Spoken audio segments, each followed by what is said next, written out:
Hi, Pongal cleaning தான் பார்க்க போகிறோம். இப்போ நம்ம இங்கே பாருங்கள் எவ்வளோ இதுவாக இருக்குது எல்லாமேன்னு சொல்லிட்டு கிச்சன்லேருந்து ஸ்டார்ட் பண்ணலான்னு பார்க்குறேன்.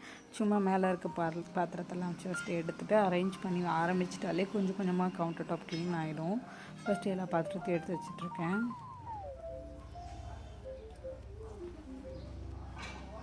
எனக்கு எப்போவுமே அந்த கவுண்டர் டாப்பில் இருக்கிறத எடுத்துட்டாலே கொஞ்சம் ஃப்ரீ ஆகிடும். ஏன்னா நான் எந்தெந்த பாத்திரம் எங்கெங்கே எப்போவுமே இருக்கும்னு சொல்லிட்டு நான் அப்படியே ஆர்கனைஸ்டாக தான் வச்சுருப்பேனே. இது ரொம்ப நாளாகவே க்ளீன் பண்ணாமல் விட்டனால கொஞ்சம் ரொம்பவே மெஸ்ஸியாக இருக்க மாதிரி இருக்குது. பாருங்கள், லைட்டாக ஒன்று ஒன்றா எடுத்துகிட்டு இது பண்ணாலே நல்லாயிருக்கும்.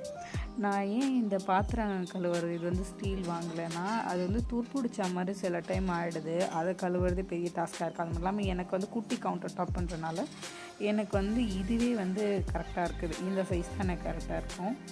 நான் ரொம்ப பெருசாலாம் நான் எடுத்துக்க மாட்டேன்.